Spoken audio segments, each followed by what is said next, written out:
this match, I mean, Vince tried to get CM Punk out of the company. He didn't like him, obviously. And at the time, I was a huge CM Punk fan. You know, looking back at this whole thing, this is very reminiscent of recently with Jon Moxley winning the title after CM Punk got injured, and then CM Punk coming back. I know that was vice versa. So they had their match, and then shit hit the fan. So now I'm hearing it from a different perspective. Now jump to 2011, go there. That was the same thing. John Cena had the title, but CM Punk never lost the title. So it was basically title versus title. For what I had said about CM Punk or Phil Brooks in general, I'm finding out new information, new things. I still don't know where I stand with him, but it is what it is, I guess.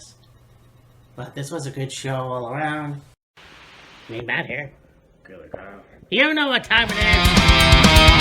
Me, Matt slice through the night. Giles got the size. Wheels of fury on the ground. Engine roaring in the sound. Feel the power, let it rise. With the metal in our eyes. Wheels of fury rolling strong. Together we will carry on.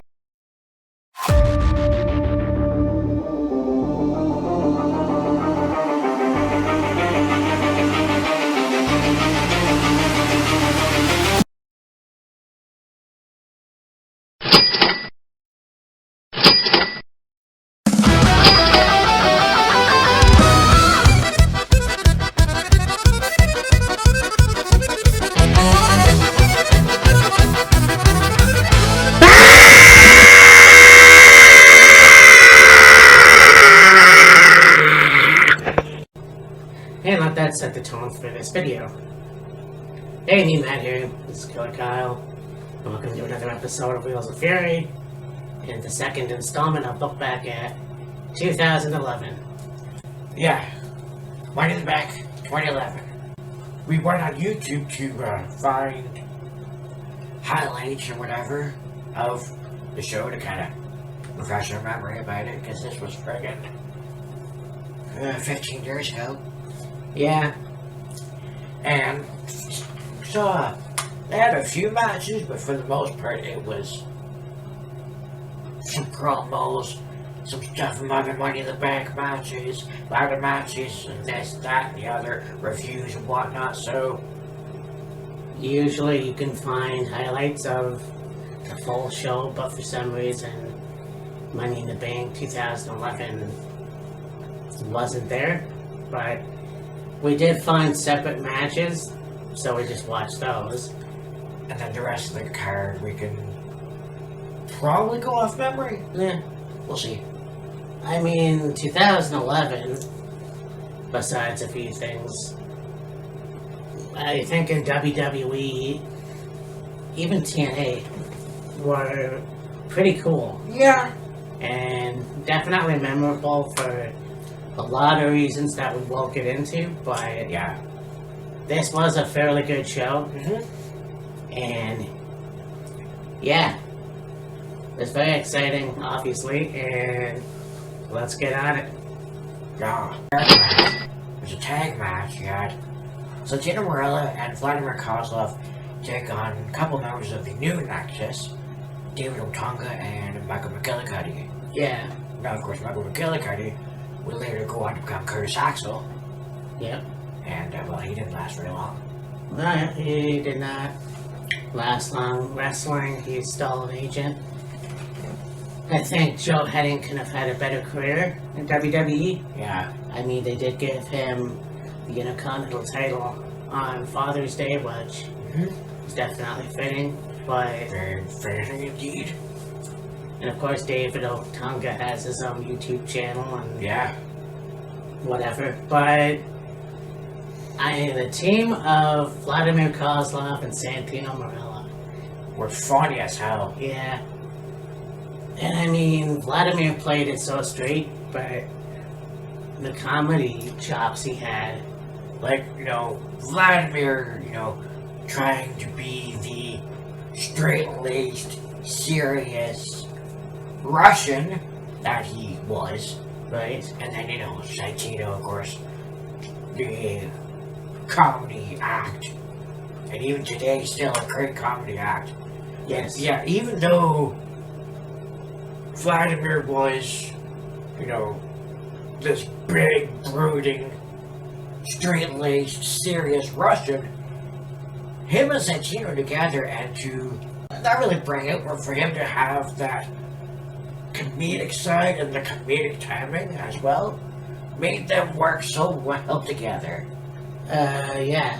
And I mean, watching a video, Where Are They Now? And Vladimir Kozlov is, I guess, a bodybuilder. Like doing something like, he's very stacked. And the fact that he hasn't returned to wrestling in any way, shape, or form is disappointing. Yeah, I think I don't know how often, if he still does it. I'm pretty sure Kozlov even got into a bit of acting. Yes. It was I think it was independent stuff. I don't really think it was any big, movies or anything. Yeah. But Santino and Vladimir won. Yes. So, Talk about Kozlov and being, in big jacked and in really good shape, bodybuilder and whatnot. Santino right now, of course, is in TNA as their director of authority. yes. So.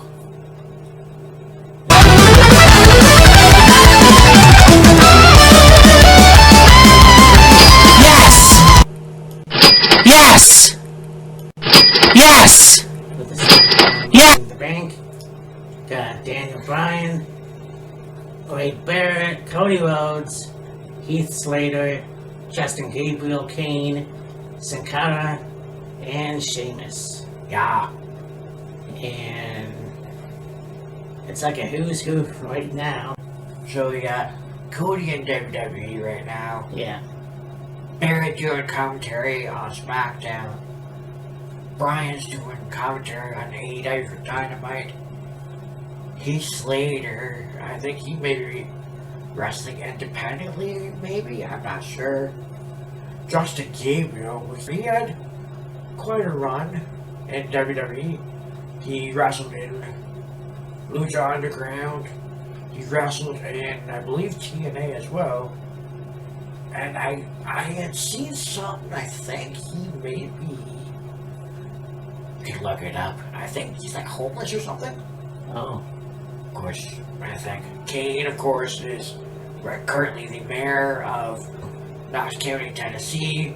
Sin Cara, well, he's the original Sin Cara, is currently wrestling in MLW as Mystico, new wrestler Triple H, from time to time, but Sheamus still doing his thing. People, including myself, bitch about Powerhouse Hobbs having his name changed to Royce. Keys. Yeah. Mystico, I watched him a year prior in CMLL. Right. So when he was signed to WWE, I was like, alright, this is awesome. And then, of course, because WWE's got a WWE, he comes in as Sin Cara. And basically, yeah, he had a bad attitude backstage. Not long after this match, it became Hunico as the Sin Cara. Yeah. And then this guy goes back to, I think his name is Jesus, I can't remember, but he goes back to Mexico as Mystico. Yeah. And then, of course, yeah. So, anyways. Well, yeah. The original, Mystico had, bad attitude backstage and whatever. And then they had the two Sin Caras. They had the, the blue Sin Cara and the black Sin Cara, face and heel or whatever. Yeah. And then not long after that, Mystico left WWE. Hunico was unmasked in a match, and then after that, Mystico left, and then Hunico was doing this whole Puerto Rican, Latin gangster gimmick, if you want to call it that. Yeah. With a low rider bike, and Camacho, who is back in WWE, say, as Kamaloa. Yeah. But this match was insane. Like, I mean, Sheamus and Wade worked well together. Yeah. In the beginning. You know, speaking of Sin Cara, that insane bump he took. Oh yeah, Sheamus powerbombed him off the apron through a ladder, broke the ladder in half. And that's another thing too. Like, I think wrestlers that come from other companies wrestle a different style. Right. And I don't think he was used to working in the United States as well as he did in Mexico. Yeah, probably not. So I was like, I guess that's another thing that happened, but yeah. And then there's a spot where Heath was on top of a ladder in the ring and got tossed off by, was it Kane? No, he got tossed on the Kane. It was Sheamus and Sheamus and Barrett. Sheamus and somebody picked up the ladder, and Heath was kind of hanging off and then fell off onto Kane on the other side. You have Cody and Brian climb the ladder. They're going for the briefcase. They're fighting each other. You got Barrett climbing up the ladder on the other side. Brian locks in a guillotine on Cody. He realizes Barrett's trying to grab the title. Let's go with Cody. Kicks Cody off, whatever. Starts fighting with Barrett. And it seemed like Barrett was going to give Cody the wastelands through the ladder that was bridged between the ropes and the ladder that was standing. Barrett hits him with a bunch of elbows, kicks him in the head, grabs the briefcase. So yeah, and then of course, shortly after that, you would have Brian cash in on the Big Show, winning the world title. Yeah. And obviously the rest is history. Yeah. AJ Lee would come in, make her debut in the main roster, and that would happen. Yes. So, by the way, he was an entertaining heel. I mean, we all know that. Right, yeah. And he was being interviewed by Chris Van Vliet, and they talked about the yes chants. And hey, where did you get that from? He failed to mention that, and I heard this years ago, and because I was watching UFC a year later, Diego Sanchez, Yeah. he would always come down to the octagon, yes, yes. So Brian just modified that, made it like different, like this, Yeah. whatever. So there's that. But this match was pretty cool. Yeah. Obviously, ladder matches in general are pretty brutal. Yeah. So.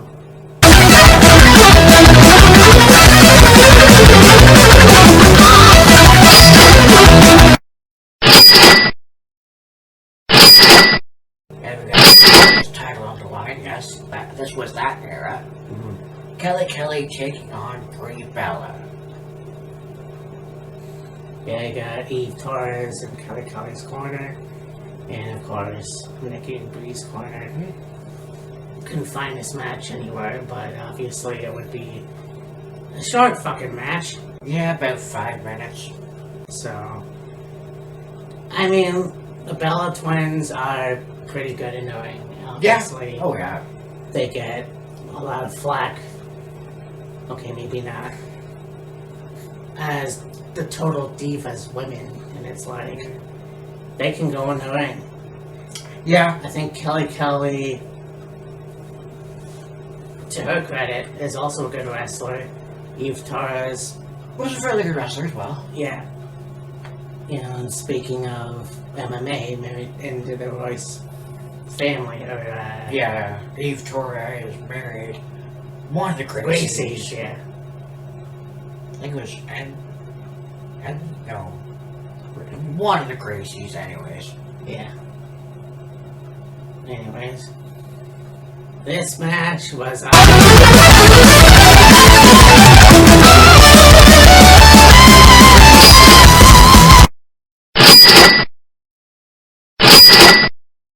will continue the Survivor Series of this year. Yes.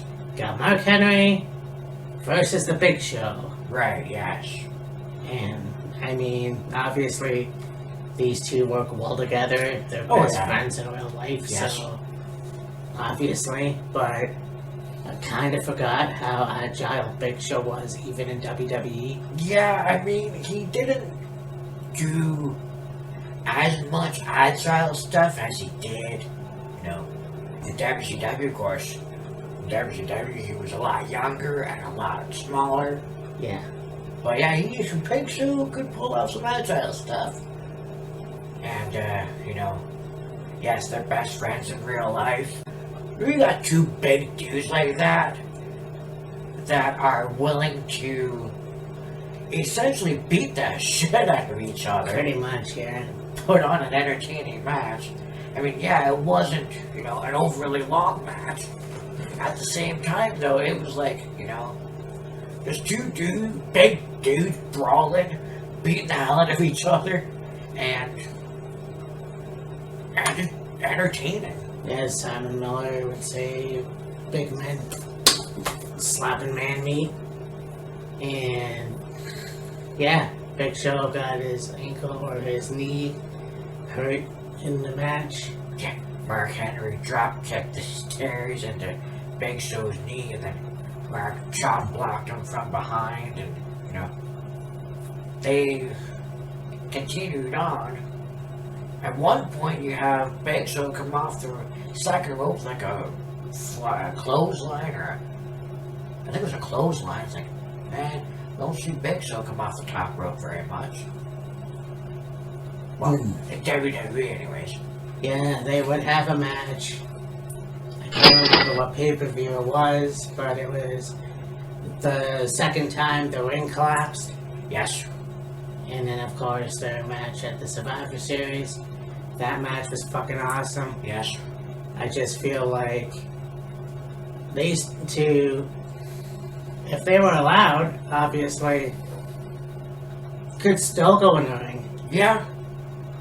Like, I know that Mark Henry's back in the WWE doing whatever he's doing. Yeah. Paul White, I'm not sure if he's still in AEW. I mean, Paul, we've seen him a few times on, like, 0 hour panels. I think he probably does, like, probably backstage stuff, I would imagine. Yeah. Yeah. I mean, and it's like people going, oh, why isn't he wrestling? Why isn't he wrestling? Well, these are the same people that are wondering why Nick Aldis isn't wrestling, or Yeah. Adam Pearce, you know, like, fuck, anyway. I mean, both these guys are, I'm sure, well into their 50s. Yeah. So, I mean, if they wanted to go, they could easily go, I'm sure. But, you know, well, you know, Mark Henry is in WWE, he's back in WWE, he's probably doing, you know, behind the scenes stuff as well, I would imagine, probably. But he also does Busted Open. Yeah. So he does that, and, you know, whatever he does with WWE, so. And I mean, you look at Paul White, this was only a few years ago, where they had a picture of him doing a selfie like, at the gym, and he has a six-pack. Yeah, he's got abs. And it's like, way not to put that to use, assholes. You know, like, but anyways. It just makes me wonder why all these guys leave WWE, because it's like, once you're over a certain age, they don't want to use you no more. I guess, yeah. And then you're gonna, well, Paul White going to AEW, he probably had like maybe 3 matches that I'm aware of. And Yeah. he just, that's it. So I don't know what's going on, but yeah, it's pretty sad Yeah. because I know for a fact that he can still go. Yeah. Oh yeah. I don't see any signs of him slowing down that much or anything. No. So There's only 3 times it's ever happened, and I'm pretty sure Big Show was involved in all 3. First one was against Brock on an episode of SmackDown. Second one was with Mark, and third one was on an episode.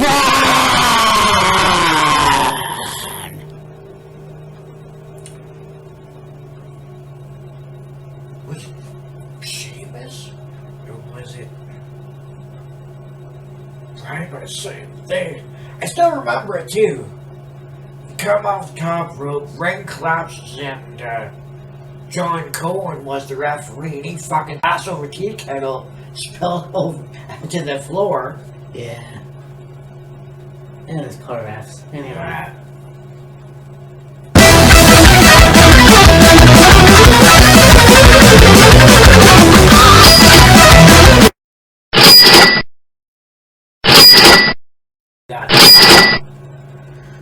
Money in the Bank ladder match, you've got Alberto Del Rio, Rey Mysterio, Alex Riley, Evan Bourne, Jack Swagger, Kofi Kingston, Miz, and Truth. yeah.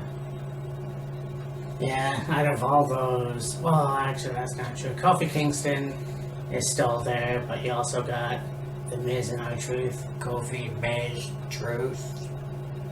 Yeah. Matt Sydal is still in AEW, I believe, unless he went. I haven't seen Evan in AEW in a while. Huh. Well, yeah. Well, then who knows? But Jake Hager, I'm not sure where he is at this point. Apparently, he retired from wrestling. So, Yeah, I think he retired from wrestling and got into another, I want to say real estate. I don't think that's right. Some sort of, maybe a lot. We will yeah. look it up, bro, afterwards. We're gonna talk about people that are still there, Rey Mysterio. Yeah. And I was watching him on the What Do You Want to Talk About Cody Rhodes podcast. So that was pretty cool. Yeah. Alex Riley, what could have been. Yeah. And, you know, I don't know the full story. I guess we'll never know. But, Yeah. yeah, it is what it is. And then Alberto Del Rio, obviously, somebody that got himself into hot water. Soria, so Yeah. and I mean it kind of just sucks. So you are in the news and you do some stupid shit and then you're banned, Basically. so it sucks, but that's the way it is. I mean, this is somebody that could still be wrestling for AAA, but they eventually said no, we're putting the belt on Vicano. Yeah. What? But nonetheless, this was a cool match. Oh yeah, for sure. Yeah. Alberto ended up winning the briefcase. Yes, sir. And yeah, it was alright. Yeah. He did eventually get the title, Yes. so that was interesting. But we'll get to the end of the night. But Yes. this match wasn't very memorable as the first one. Yeah, not really. So that's why we're not talking about it very much.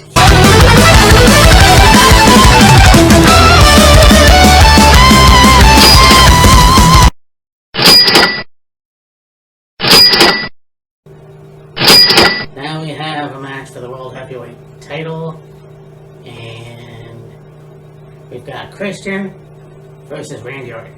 Yeah. That ended in a disqualification. Since Orton was disqualified, he lost the title, had the referee officiated poorly. Orton would also have lost the title. So if Orton was disqualified, or the referee did a shitty job, Orton would have lost the title, basically. Yeah, this feud was the shits. Yeah. Their match at SummerSlam was really good, though. But the way they used Christian when he came back after being in TNA, like, if we knew that was gonna happen, then he could have fucking stayed in TNA. Yeah.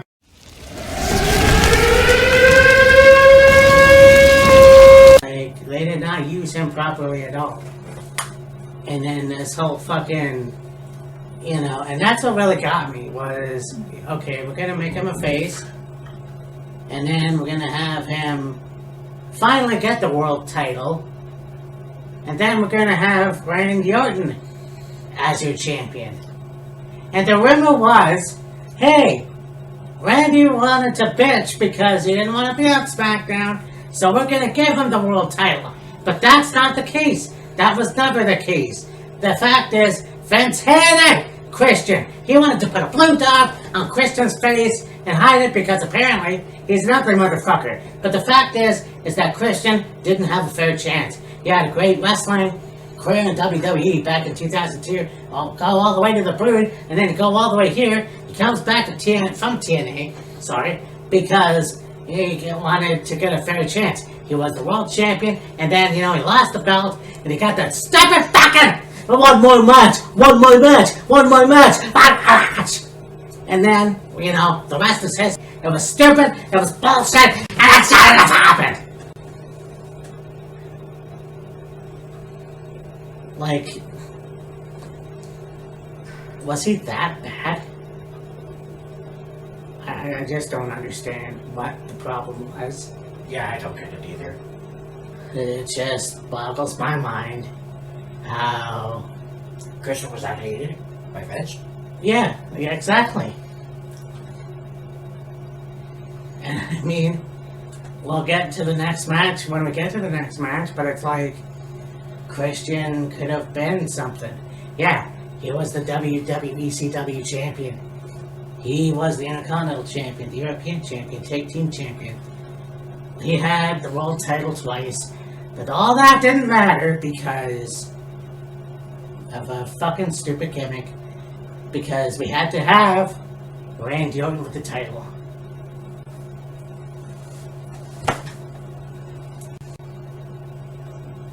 I'm surprised it pisses me off now than it did back then. Yeah.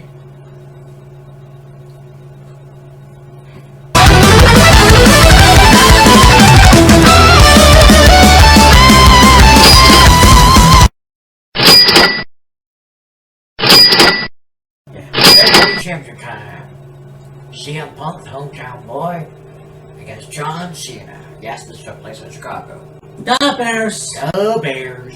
And, yeah, San Nicano, I can't believe that I forgot that he was still using Kill Switch Engage in his prior burns. Yeah.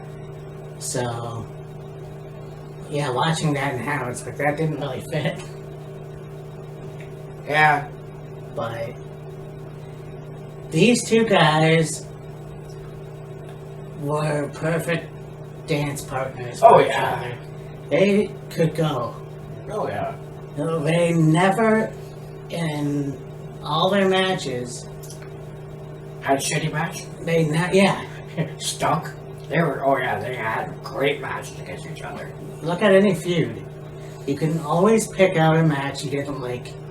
But when you look at John Cena and CM Punk, what? How did they have a bad match? Well, Yeah. you Oh, know, yeah. yeah. I don't think they ever could have had a bad match. Never. Like, they were just that talented. And both of their in-ring capabilities were, you know, just on another level. And the capability to get the crowd to either like you or dislike you. Although with Cena, it was more of a mixed reaction for the most part. There was just that.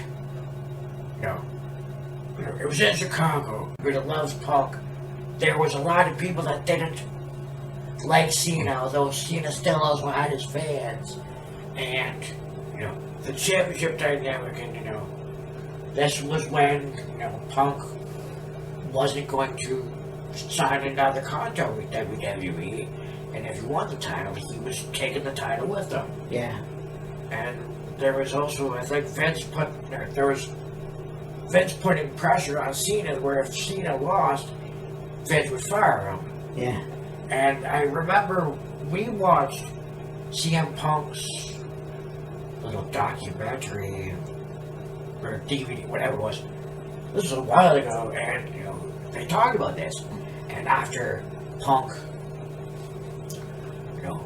won the title, left WWE, I'm pretty sure, okay, so Vince had come out John Laurinaitis. Punk wins the title. Vince goes over to the commentary, rips the headset off Lawler. He's like, shut that music off, get Del Rio out here, cash in. Del Rio comes running out with a briefcase. Punk gets him in the head, knees the ring, hops the barricade, blows the Vince a kiss. You see him go up the steps and out of the arena. And I'm pretty sure it was he left the ring, went up to the crowd, completely left the arena, hopped in a cab, and went to a hotel or went to his house, whatever. And just, you can even see a picture of it in this documentary. He threw the title in the fridge and that was it. Guess that was the epiphany, if you will, for Punk. Punk came back and, he, had the match with Cena, title for title, whatever. Then there was the whole bullshit that we talked about already. We don't need to talk about that. And then we are where we are now. 2-year Survivor Series. 24. Punk returns. Hometown Chicago. And, the whole Seth Rollins thing and whatnot. And well, there's, of course, Punk's running AEW, but we won't talk about that. Returns to WWE, big pop in Chicago, after the Survivor Series match, or the War Games match. And it's like, wow, to think that in 2024, we would have seen CM Punk back in WWE. It's like, didn't ever think that we'd see Punk back in WWE again.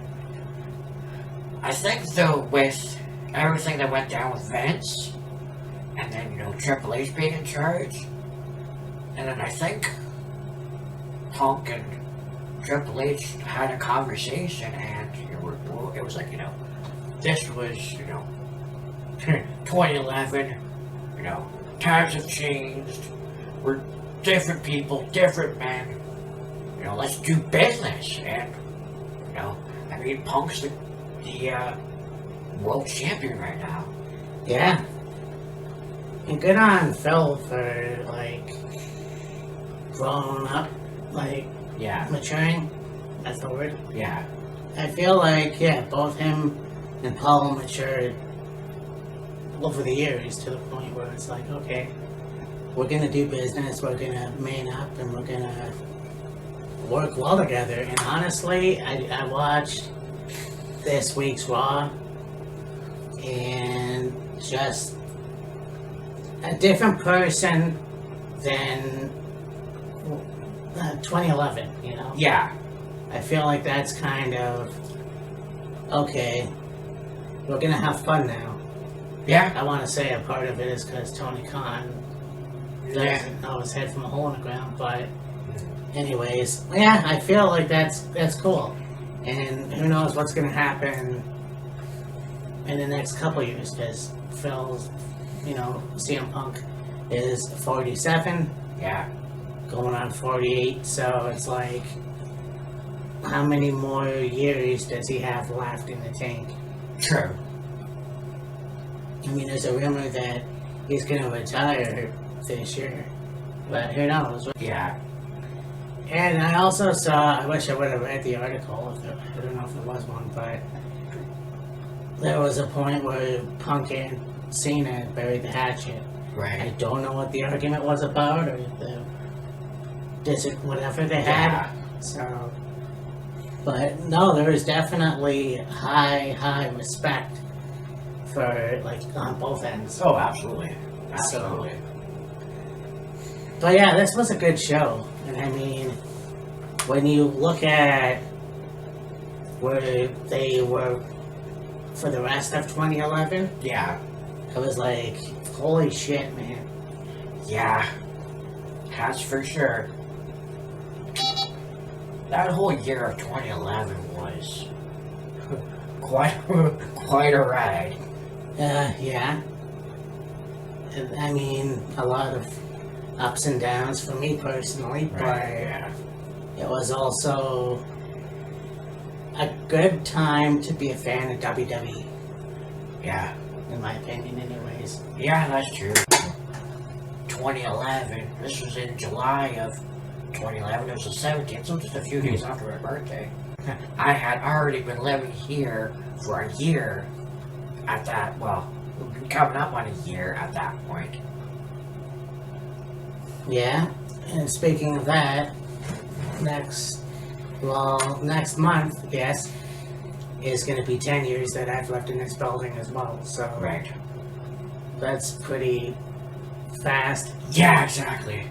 but Well, speaking of March, well, next week we have, of course, Elimination Chamber. And then, we got a busy March. yeah, The 5th, we have NXT Vengeance Day. The 14th, we have Triple H's Rey Reyes. The 15th, we have AEW Revolution. And to round things off, 27th, TNA Sacrifice. shit. Yeah, it's going to be busy month for sure. Indeed. You know, and I'm glad we did this review as well because this took place in Chicago. Indeed. Next week, we're going to be in Chicago. Elimination Chamber in Chicago. So, yeah, Fitting. it's going to be a good show. I can't believe I'm still hot about Christian and Randy Orton feud. But, Before we anyways, thing out, yes. you may have seen this or know about this. I only just found out about this a couple days ago, actually. The wrestling world lost not a wrestler, but a fairly big figure in the wrestling world, if you will. Kerwin Cliffys, if I hope I'm saying that last name correctly. He directed a lot of stuff for WWE. I seen about it on Instagram, and then of course on Dynamite they had talked about it. Tony Schiavone talked about working with Kerwin in the 80s or whatever, and of course Brian, got to know Kerwin and working with him in WWE and whatnot. So wanted to bring that up, and also, even though it's not a wrestler, you want to do it anyways. I would do a shot. Hell yeah. I'd probably know him to, like, see his face, Yeah. but And you talk about, or you hear a lot about wrestling being a big family. And it is with, the wrestlers, men and women, because, you hear often about, they spend more time with each other than their own families and whatnot. But there's also, the ring crew, the commentators, the timekeeper, the ring announcer, the producers, the agents, the etc., etc. And so, I saw a video of Daniel Bryan and of course Tony Schiavone and Excalibur talking about current passing. Bryan got pretty choked up, so yeah, got of course.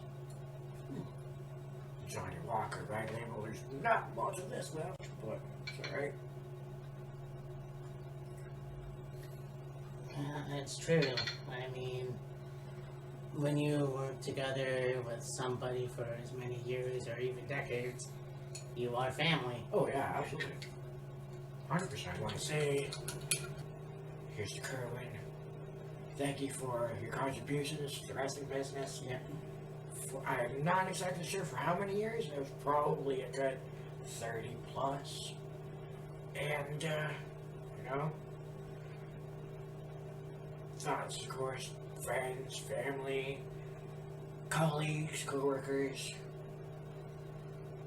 And just thank you. Yeah.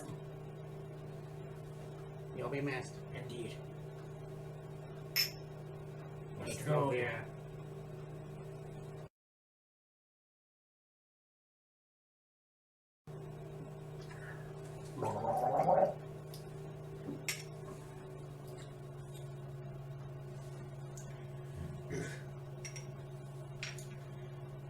So with that, we will talk to you next week. Yeah. Deuces. Matching